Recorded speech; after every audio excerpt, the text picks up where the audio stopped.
Look, a tent, an unfolded sleeping bag, shoes at the entrance. Everything looks calm. Even the map is marked easier to get around. But after 60 feet, there was one track and a disconnected route. What would you do if everything was in place, except for the one who left it?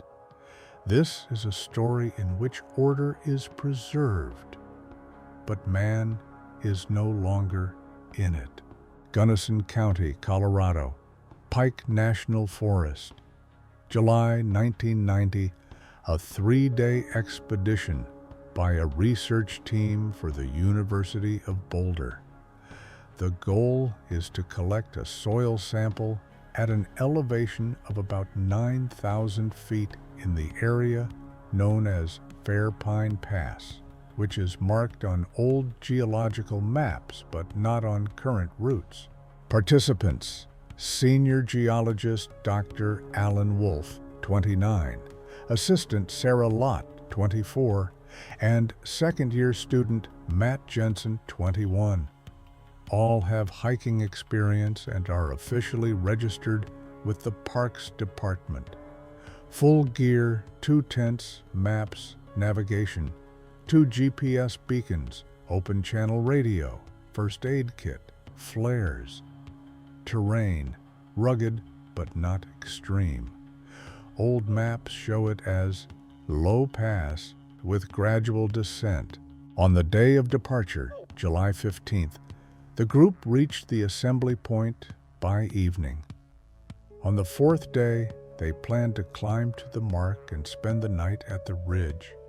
On the evening of the 16th, they pitched tents below on a flat area near the scree. The summit was no more than 2 miles away.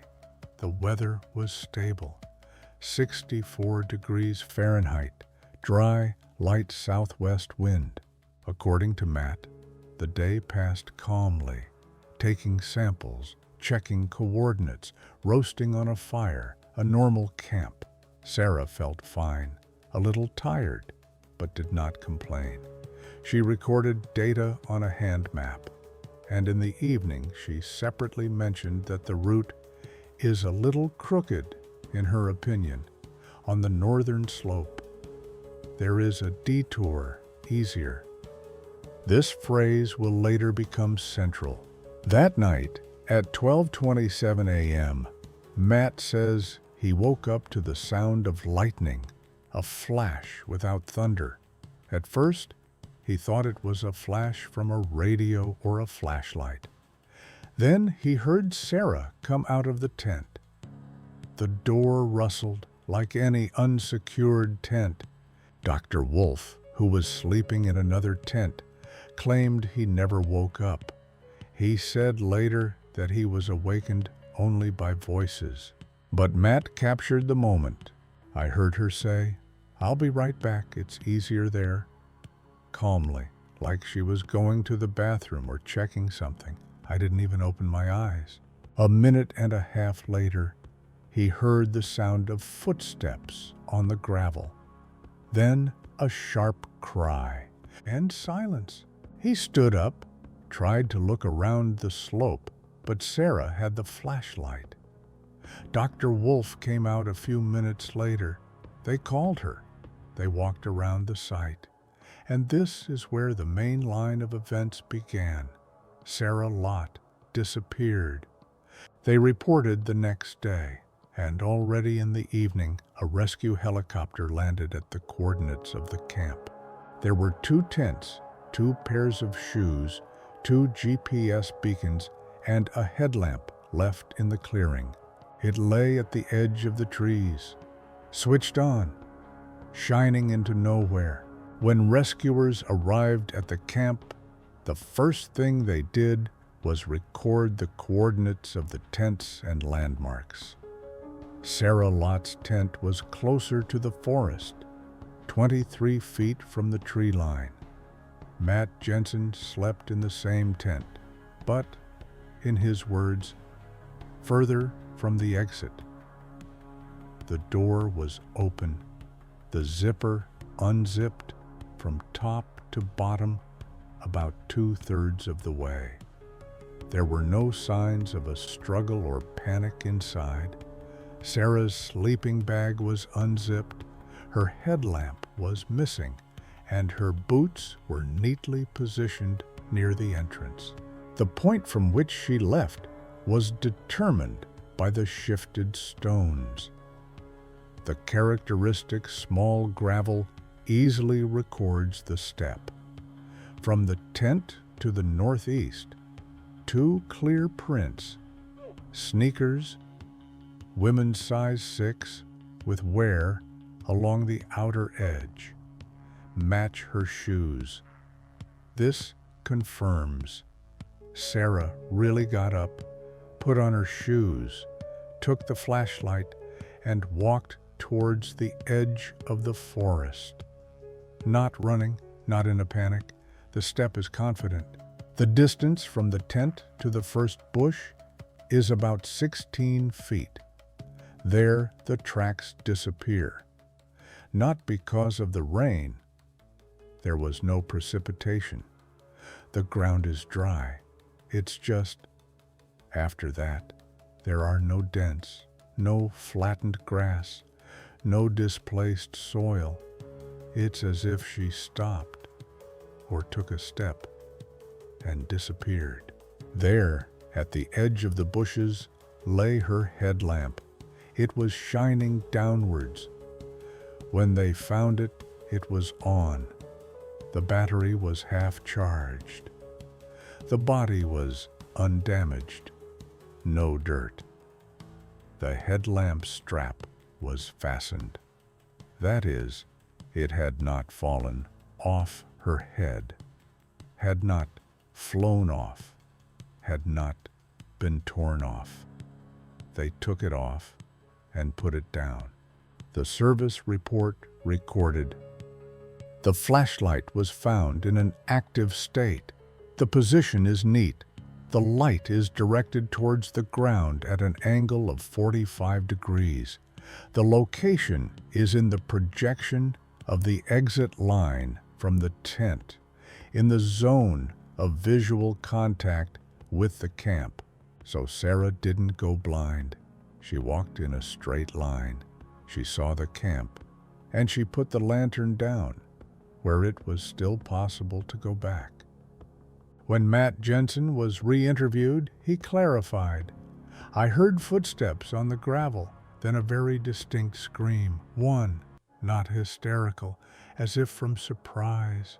He showed where he thought the sound came from a small depression where the bushes descend to a dry hollow. Later, during the survey, it turned out that this hollow does not lead anywhere. It is a dead end. No way up, no way out to the pass. There were no traces there, but there was one moment. One of the trackers, standing on the slope above the camp, noticed that when you look from above, the line that Sarah was moving along does not lead to a hollow, but to an almost flat section of forest, a clearing where there is nothing. No markings, no descent, no landmark. That's where they found the last trace. Single, no second step. Sarah Lott was not a risk-taker. Her personal file at the University of Boulder listed her as punctual, organized, and not prone to spontaneous decisions. She had participated in 2 previous expeditions, both within Colorado, both without deviations from the route. Her fieldwork file was marked, "Carries out tasks strictly according to instructions," which is why her nightly exit from the tent seemed strange at first glance. However, when they analyzed the observation log that she kept throughout the expedition, it became clear Sarah was making parallel calculations. She was not simply recording coordinates, but comparing geological markers with the supposed second line of passage, a deviation to the northeast, past the main rise. The last entry in her notebook. Check the alternative descent along the left ridge. Judging by the map, it's easier there. Less acute angle, the root system holds. This phrase was not discussed in the group. Matt Jensen claimed he had never heard of it, neither did Dr. Wolf. But it was written in the diary a few hours before the disappearance. Later, a surveyor brought in to analyze the route confirmed that according to the old map from 1974, before the 1981 collapse, there really was a secondary passage along the northern ridge. It was closed for safety reasons. But Sarah could navigate using the old data, a paper copy issued by the university. The question arises, could she have decided to check the old trail at midnight? And why? Matt's version. That evening, we were discussing how we would have to go back a bit in the morning to take a cut on the outcrop. She said, maybe we're making a detour for nothing. I didn't understand what she was talking about. I thought she was tired. But judging by the notes, Sarah perceived this detour as a waste of time. Her wording? If I'm right, we're going south in vain. The route is easier through Zone B.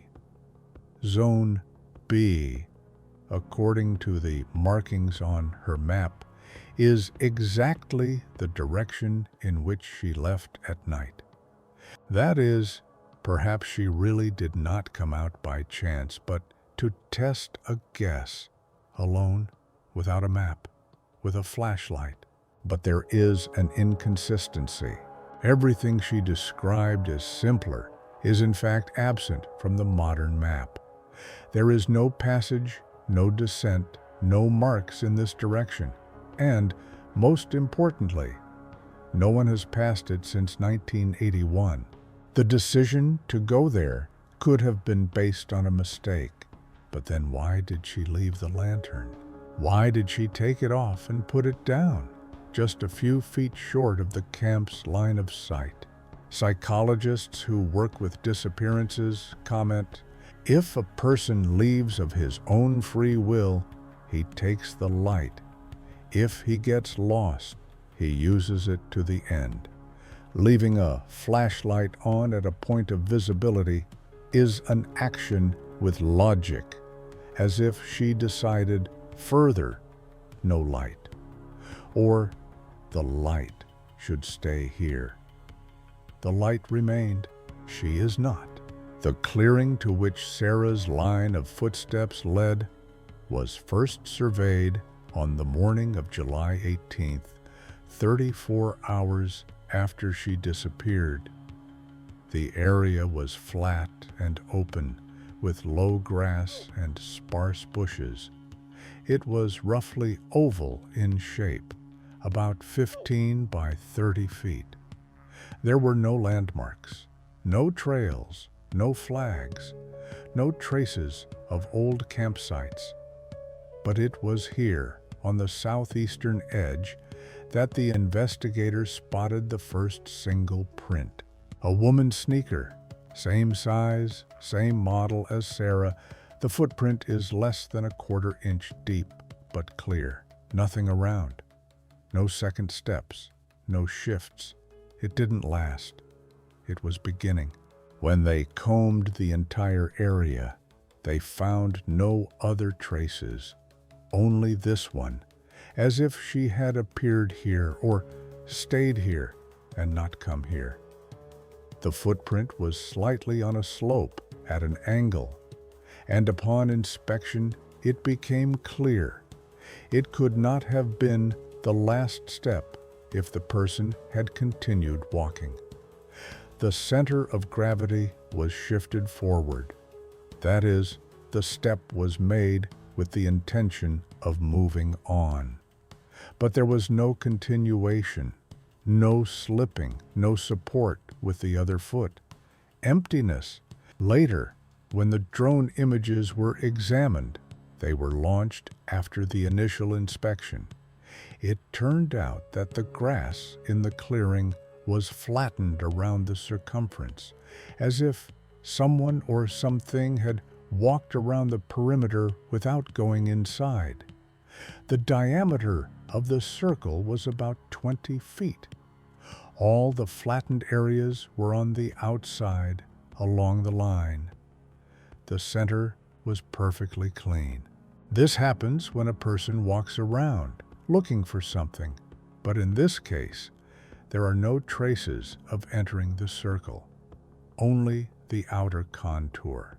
Experts noted the grass compaction does not match Matt's or Dr. Wolf's shoes, and it was made before they arrived at the clearing. Someone had walked here earlier, before the rescuers. When this data was compared with the reports, the question arose: is it possible that someone else was in the area at the time of the disappearance? The answer is no. The sector was closed. The route was registered. Other groups were not allowed. No one, except for the expedition members and rescuers, entered the 2-mile radius around it. However, one of the foresters recalled that in 1987, a case had already been recorded in the same area. A tourist named Linda Hart had lost her way, came to a clearing, and claimed that she had been following tracks that led around in a circle. At that time, the incident was considered disorientation, and the woman was led to the trail. But she repeated 3 times, "I was walking along the path. Only then did I realize that the circle was closed. I was in it." Her marks on the map remained and coincide with the same area where Sarah's footprint was found. Coincidence? Then why did Linda come out and Sarah no? When the rescuers returned to the camp after inspecting the clearing, the headlamp was still lying in the same place at the edge of the bushes, carefully pointed towards the tent. It continued to shine. The light was dim. The battery was running low, but the lamp was still working. It was a Petzl zoom headlamp, standard for such expeditions. Reliable, waterproof. It was issued centrally, and each participant had their own tag, with initials on the inside. On this headlamp it was written SL. The officers involved in the investigation decided to conduct an experiment. One of them followed Sarah's steps exactly. He stood by the tent, went out to the bushes, and walked the same distance, in the dark, with a headlamp. Important, when turning the head, the light draws a clear cone moving forward. If a person decides to remove the lamp, he will first raise his hands to his head, and the beam will begin to oscillate. If the lamp is carefully removed and put down, the beam should sharply change direction at the moment of putting it down. The recording from the night camera installed by the rescuers after the first day did not show the moment itself. The angle did not allow it. But at 0:29, a weak flash was recorded, exactly where the lantern was lying. And 10 seconds before that, away from the tents, a sharp jump of light, similar to rapid movement. Experts suggest that Sarah took the lantern off and put it down on purpose. She didn't drop it. She put it down. Why? During interrogation, Matt clarified, if she wanted to go out somewhere, she could have taken a spare flashlight or a lighter or turned on the light later, but she already went out with it. That means she knew she was going there. When the battery level was checked, it became clear that the batteries in the flashlight had been replaced shortly before the incident. It could operate for up to 8 hours. That meant Sarah had no need to conserve the light, and there was no reason to leave it behind. Except for one, if she was going to come back, or if it was a marker. Rescue service specialists confirmed in such conditions, tourists often use a light signal to avoid losing their camp, but the light is usually placed higher, on a tree, on a flag, on a tent, so that it can be seen from afar. Here, the lantern is left on the ground, shining down. It can only be seen back along the route. That is, only if you return from the same side from which she left. But she didn't come back, and the dogs, put on the trail, lost him twice at the lantern. No further.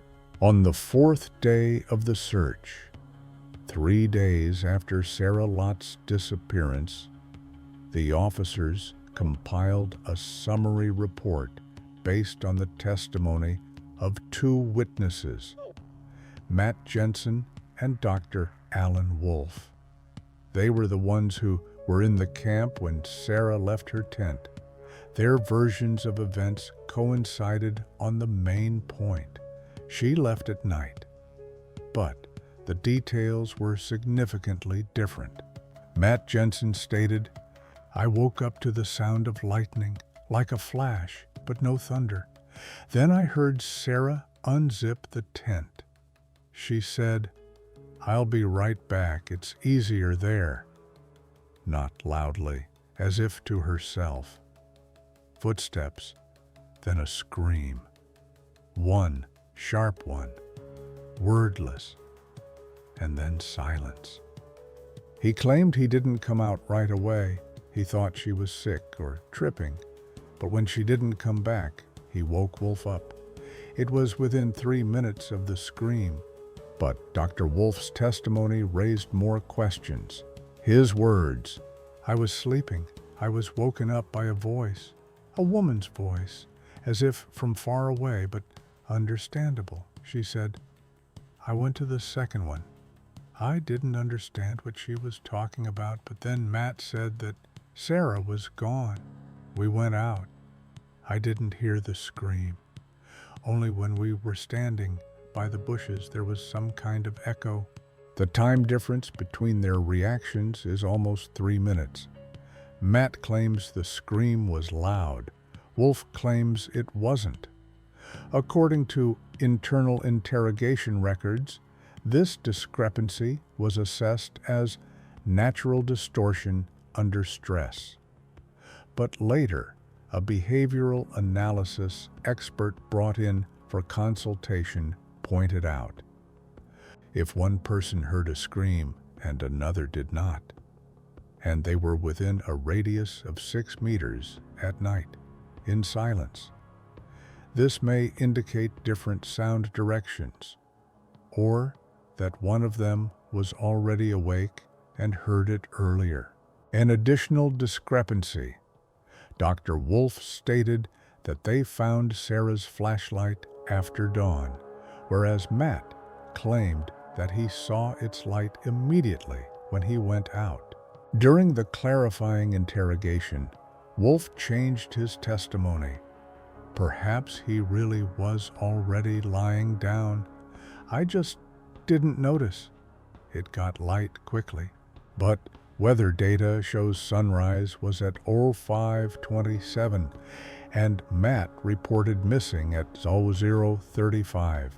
So, for 5 hours, the lantern was on, visible, in working order, and someone didn't see it, or didn't want to see it. Psychologists from the National Park Service concluded, in nighttime incidents, it's how the witnesses interpret reality that matters. One may react to the actions, another to the consequences. When there are two in a camp and one disappears, it's always important who is left and what he chose to hear. Sarah's tent itself, after examination, yielded nothing suspicious. But in her sleeping bag, in a secret side pocket, a folded piece of paper was found. Pencil, neat handwriting. If you go around, you can come to those trees. I saw them before. Maybe this is the second point. The date is not specified, but it matches her words. It's simpler there. But the coordinates of the second point, plotted on the map, lead to a place that no longer exists. There is a collapse there, recorded back in 1981. Since then, there has been emptiness. The path doesn't lead there. But she tried to go there. After 5 days of intensive searching, 2 helicopter flights, and work with dogs, the rescue team reached the final point, the very second line, where, according to the assumption, Sarah Lott could have gone. This was an old section of the climb, closed in the early 80s due to soil shifting and loss of markings. On modern maps, the section is marked as impassable slope, but on the old paper copy that Sarah kept by hand, it was marked with a dotted line. Next to it was the inscription, maybe it's simpler below, the old support. It was in this zone at an altitude of about 8,700 feet that one of the dogs recorded a short reaction. The trail was lost among the roots, but there was one landmark, a spot of ash, the remains of a fire. It was not burning, it was damp, probably soaked. But nearby, a broken pencil and a burnt part of the plastic cover of the map. The examination confirmed the type of paper and the density of the packaging are the same as Sarah's field journal. 2 meters away, there is a knee imprint, one, and next to it, there is a hand imprint in the moss. The trace expert noted, "This is a typical position. A person sat down, rested, perhaps checked a map. There was no load, no fall, no push, just a stop. Further on, nothing. No traces of descent, no return, no torn branches, no fragments of clothing. When the GPS route was checked, the last beacon recorded was from the camp. Sarah did not have a beacon with her, but the flashlight with the SL tag was still working when it was taken to the headquarters. It was lying away from the direction of the second line. That is, it went in one direction and the light remained in the other. 9 days after the search began, the mission was suspended. The final report states disappearance recorded between 0030 and 0035. Route interrupted about 60 feet from camp. No physical contact with object established. Last physical trace, map with marked area, which has not been traversed for the last 9 years. Matt Jansen returned to Boulder. Later, in an interview with the university newspaper, he said, "I thought she'd come back. It all seemed logical. It just suddenly became quieter. It was like the camp was empty." Dr. Wolf left the university a year later. He has made no public comments. In 1994, 4 years later, 3 miles from that site, a tourist found a compass in a crevice, scrawled in pencil on the back cover, SL, If I do come back, check the camp.